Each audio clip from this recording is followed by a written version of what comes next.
আমাদের প্রাচীন পণ্ডিতেরা, বিদ্বজ্জনেরা, সুধী মণ্ডলী তারা বলছেন প্রত্যহম প্রত্যবেক্ষেত নরশ্চরিতম আত্মন কিন্নু মে পশুভি তুল্যম কিন্নু সৎপুরুষৈরিতি। বলছে প্রতিদিন ঘুম থেকে উঠে উঠে তুমি তোমার চরিত্রের দিকে একবার তাকিয়ে নেবে। তুমি যেভাবে জীবন যাপন করছো, তুমি মানুষের মতন জীবন যাপন করছো না পশুর মতন জীবন যাপন করছো?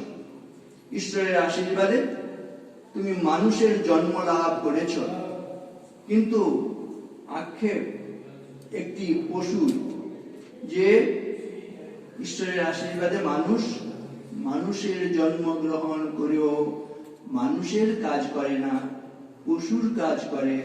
পশুর কাজ করতে করতে একদিন পশুর মৃত্যুবরণ করে।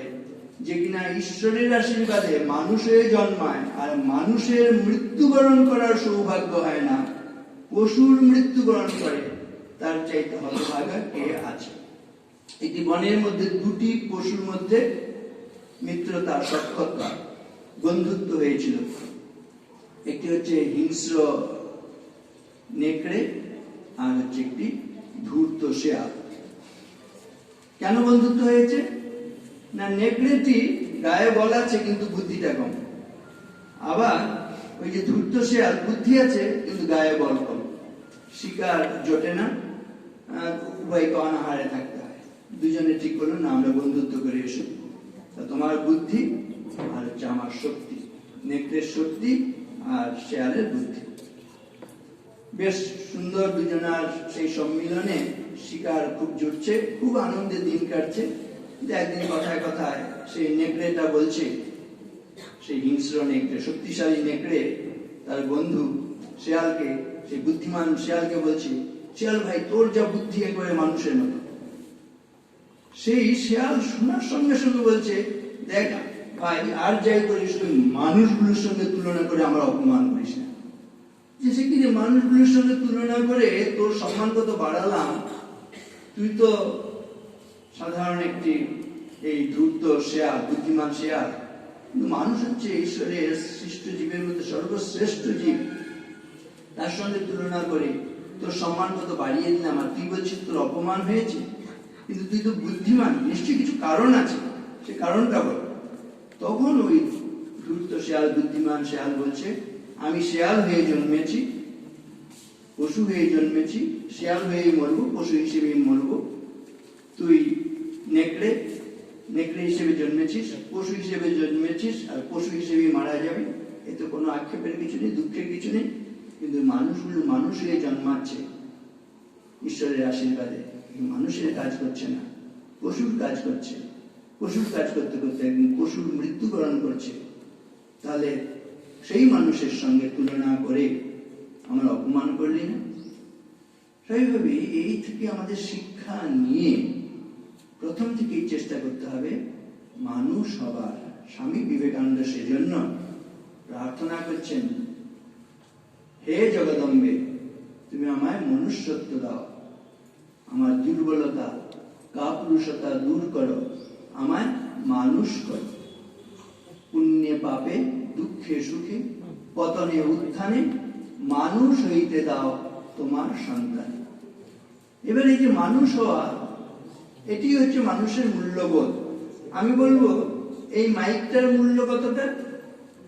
মাইকে কথা বলছি, যতক্ষণ পর্যন্ত আমার ক্ষীণ কণ্ঠ এটিকে সকলের কাছে পৌঁছে দিতে পারবে, ক্ষীণ কণ্ঠের কথাগুলো জোরালো রূপে, শক্তিশালী রূপে সকলের কাছে, দূরের মানুষের কাছে পৌঁছে দিতে পারবে, ততক্ষণ কিন্তু মাইকটার মূল্য আছে। এমনি শুধু যদি এর যে উপাদানগত দিক আমরা বিবেচনা করি, এর মধ্যে তার আছে, এই প্লাস্টিক আছে, লোহা আছে, এগুলো যদি সেই বস্তু হিসেবে শুধু বিবেচনা করা যায়, দেখা যাবে এই কয়েক কিলো ওজনের একটু সামগ্রী, সেই ওজনটা হয়তো দেখা যাবে যে 1000 টাকা হতে পারে, 2000 টাকা হতে পারে। কিন্তু যে মুহূর্তে এই আমার ক্ষীণ কণ্ঠকে সকলের কাছে স্পষ্ট রূপে দূরের মানুষের কাছে জোরালো রূপে পৌঁছে দিচ্ছে, তখন এর মূল্য হয়ে গিয়েছে 25,000 টাকা। কেন না, একটি প্রয়োজন মেটাচ্ছে, যেটা অন্য কোনো ভাবে আর হবে না। মাইক ছাড়া আমরা আমাদের এই কাজটি করতে পারবো না। এর একটা যেন অনন্যতা রয়েছে, সেজন্য এর মূল্য। তেমনি মানুষেরও যতক্ষণ পর্যন্ত মনুষ্যত্ব থাকবে ততক্ষণ পর্যন্ত সে মানুষ। যে মুহূর্তে তার মনুষ্যত্ব চলে যাবে সেই মুহূর্তে সে পশু হয়ে যায়।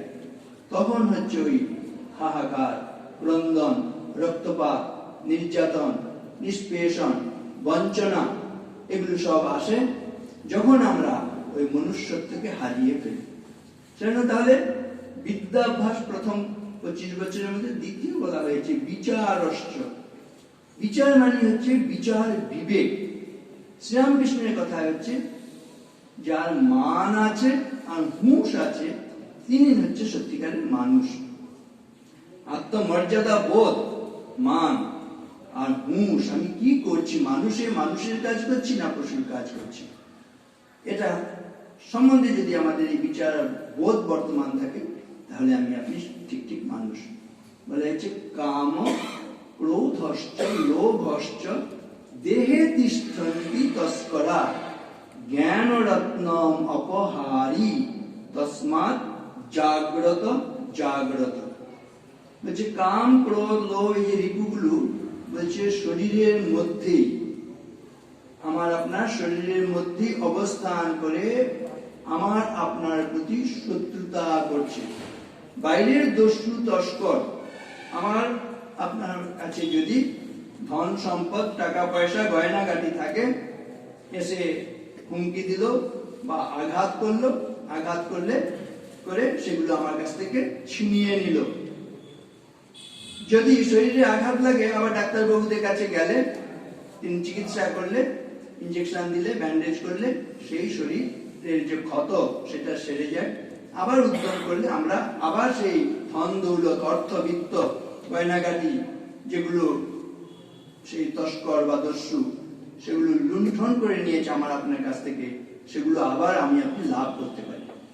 কিন্তু বলছে আমাদের শরীরের ভেতরে যে দস্যু এবং তস্কর গুলো রয়েছে, তারা যদি আমাদের শরীর থেকে সম্পদগুলোকে লুণ্ঠন করে নেয়, সেগুলো আর ফিরে পাওয়া যায় না।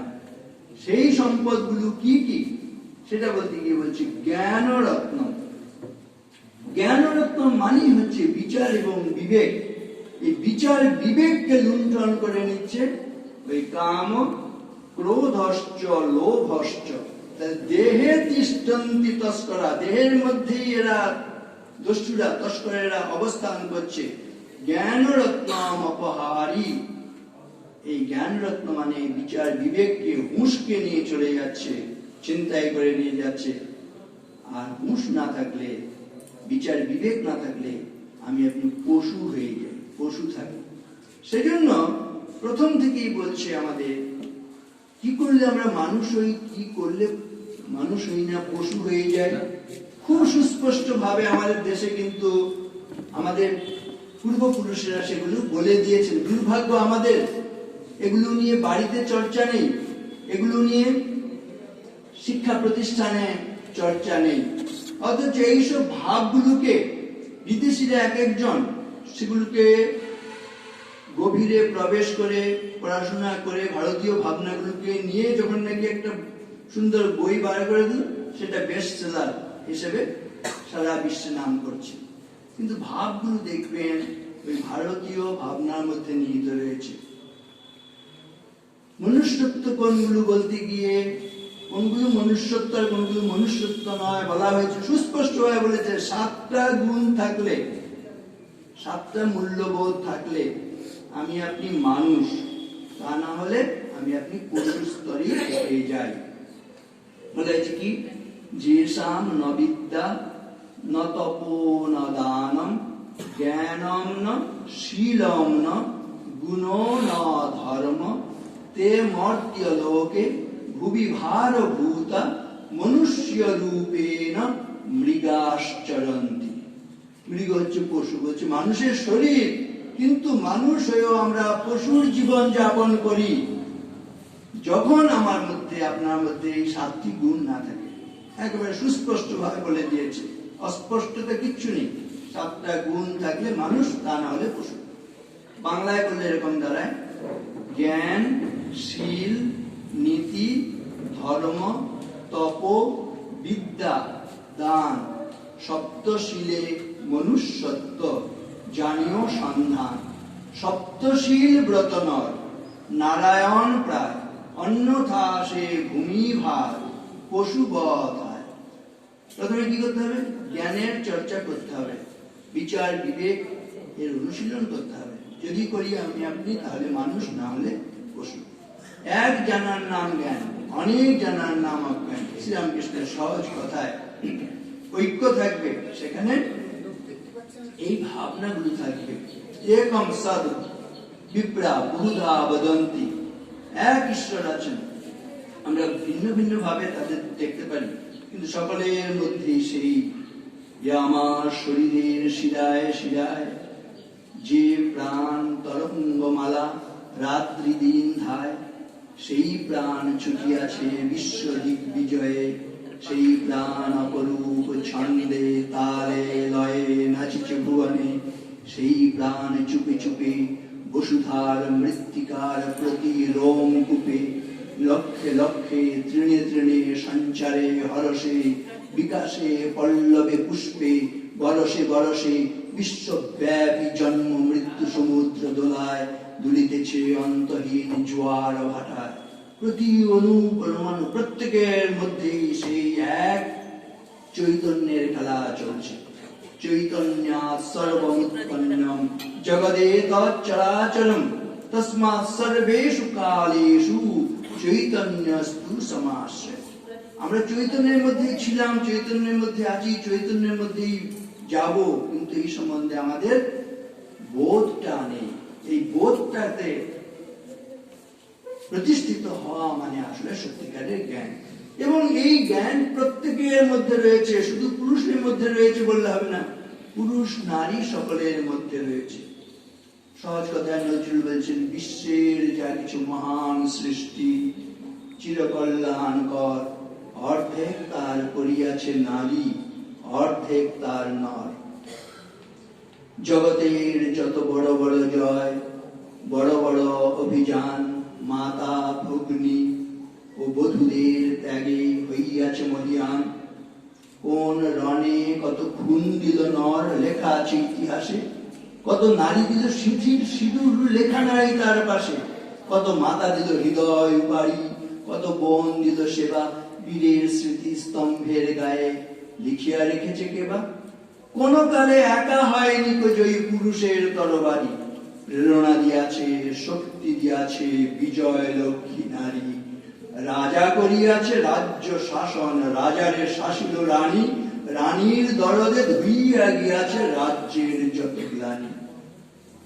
রাজার যেমন অবদান আছে, রানীর অবদান এতটুকু কিছু নয়, কম নয়। ভারতীয় ভাবনায় বিশেষ করে এই যে ভারতবর্ষটা বেঁচে আছে, পুরুষের শক্তিতে কতটা বেঁচে আছে আমি আপনি জানি না, কিন্তু বেঁচে আছে নারীদের শক্তিতে। সেই নারীদের শক্তি কি? ভারতীয় ভাবনায় নারী মানে নারায়ণী, নারী মানে মাতা। মাতা মানেই হচ্ছে সেখানে যে পবিত্রতা। Holiness is the highest and divinest power in earth and in heaven. স্বর্গ এবং মর্তের মধ্যে বলছে সবচাইতে শক্তি, বড় শক্তি হচ্ছে পবিত্রতা শক্তি। কি করে আমাদের ভারতের এই যে রক্ষা হয়ে আছে, কারণ বলতে গিয়ে বলা হয়েছে রাষ্ট্রস্য সুদৃঢ়া শক্তি সমাজস্য চ ধারিণী ভারতের সংস্কৃতে নারী মাতা নারায়ণী সদা। রাষ্ট্রস্য সুদৃঢ়া শক্তি, একটা রাষ্ট্রের বলছে সবচেয়ে বড় শক্তি। রাষ্ট্রস্য সুদৃঢ়া শক্তি সমাজস্য চ ধারিণী, সমাজের ধারক শক্তি, পালক পোষক, সমাজস্য চ ধারিণী। ভারতের সংস্কৃতি নারী মাতা নারায়ণী সদা। উদাহরণ হিসেবে আমি বলতে পারি, আপনি যদি সারা বিশ্বের ইতিহাস লক্ষ্য করেন, গ্রিসের সভ্যতা আমরা জানি, রোমের সভ্যতা, ব্যাবিলনের সভ্যতা, মেসোপটেমিয় সভ্যতা, সেই সব জায়গায় গিয়ে সেই সভ্যতাগুলো আমি আপনি আর এখন দেখতে পাবো? ধ্বংসস্তূপে পরিণত হয়েছে। কিন্তু ভারতবর্ষ এখনো কিন্তু ধ্বংস হয়ে যায়নি। এত অনাচার, এত মূল্যবোধের অবক্ষয়, তা সত্ত্বেও এখনো রয়েছে, টিকে রয়েছে। কিসের শক্তিতে বলছে? ওই মাতৃ জাতির ত্যাগ এবং তাদের পবিত্রতা শক্তিতে বেঁচে আছে। উত্তর পশ্চিম ভারত দিয়ে যখন নাকি বিদেশি সমস্ত আক্রমণ হয়েছে, রাজপুত রাজারা সেখানে পরাভূত হয়েছেন, এরপরে লুণ্ঠিত হবার কথা ছিল সেই সাম্রাজ্যের সমস্ত ধন সম্পদ আর নারীদের। কিন্তু যারা নাকি রাজ মহিষী ছিলেন, অন্তঃপুরচারিণী ছিলেন, তারা তাদের জীবনকে তারা লুণ্ঠিত হতে দেননি। তারা দলে দলে নিজেরা নিজেদের চিতা সাজিয়েছেন, চিতায় আত্মাহুতি দিয়েছেন, কিন্তু তাদের পবিত্রতা বিসর্জন দেননি। অনলে দহিয়া রাখে যারা মান, পতি পুত্র তরে সুখে ত্যাজে প্রাণ, আমরা তাঁদেরই সন্ততি। কেমন ভারতীয় নারীরা? বিদুষী, মৈত্রী, খনা, লীলাবতী, সতী, সাবিত্রী, সীতা, অরুন্ধতী, বহু বীরবালা, বীরেন্দ্র, প্রসূতি, আমরা তাঁদেরই সন্ততি।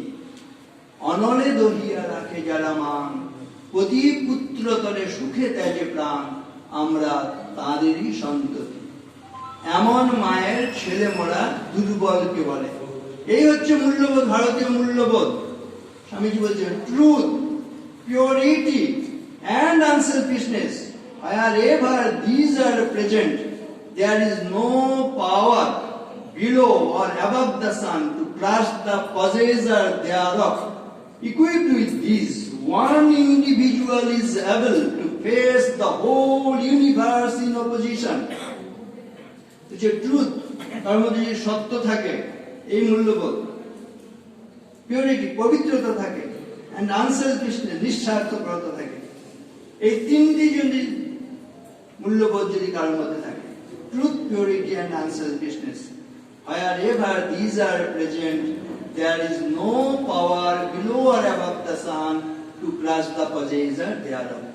কারোর মধ্যে তিনটে জিনিস থাকলে সূর্যের নিচে এবং সূর্যের উপরে এমন কোন শক্তি নেই তাকে পরাভূত করতে পারে।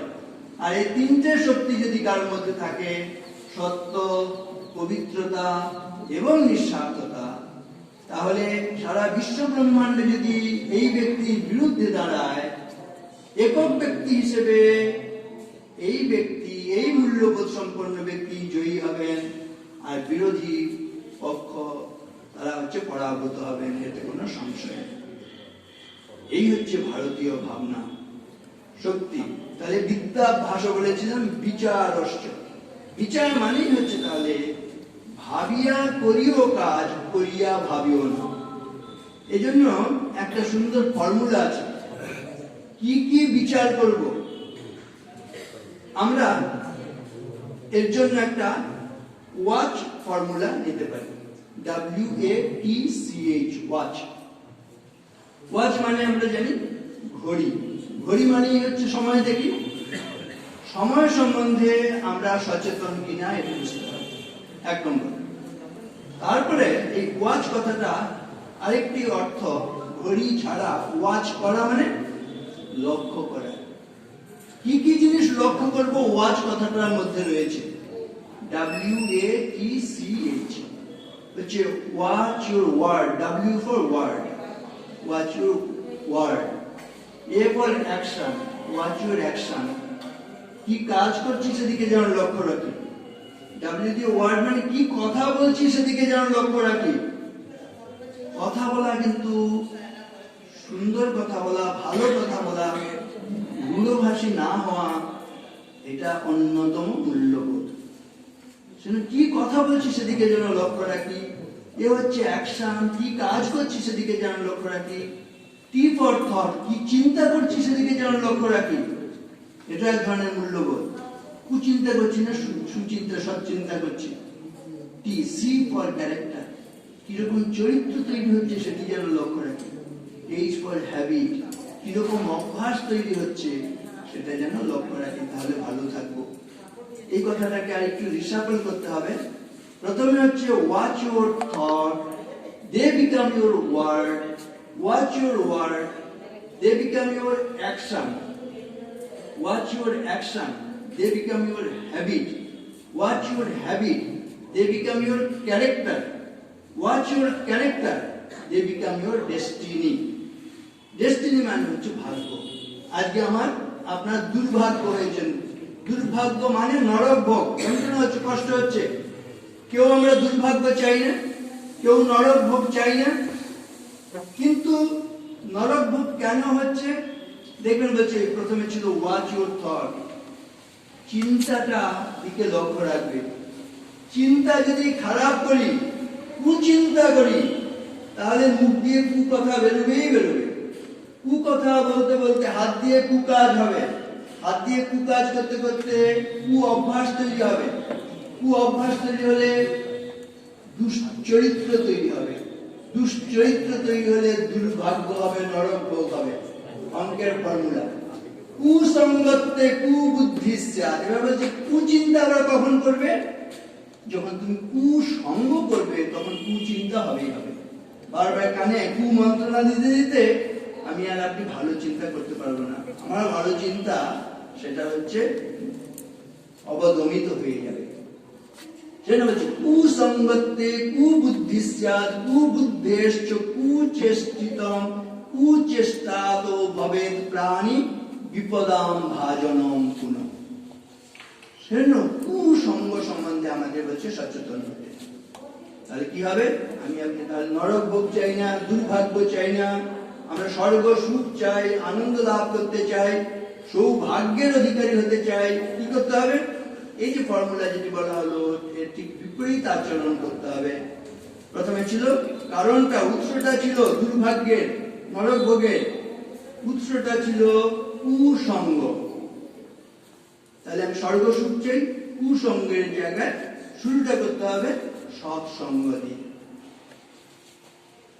এরকম মাস্টারমশাই যে জীবন, মহাজ্ঞানী মহাজন যে পথে করে গমন হয়েছেন প্রাতঃস্মরণীয়, সেই পথ লক্ষ্য করে স্বীয় কীর্তি ধ্বজা ধরে আমরাও হব বরণীয়। মহাপুরুষদের ভালো মানুষের ওই যে প্রথমে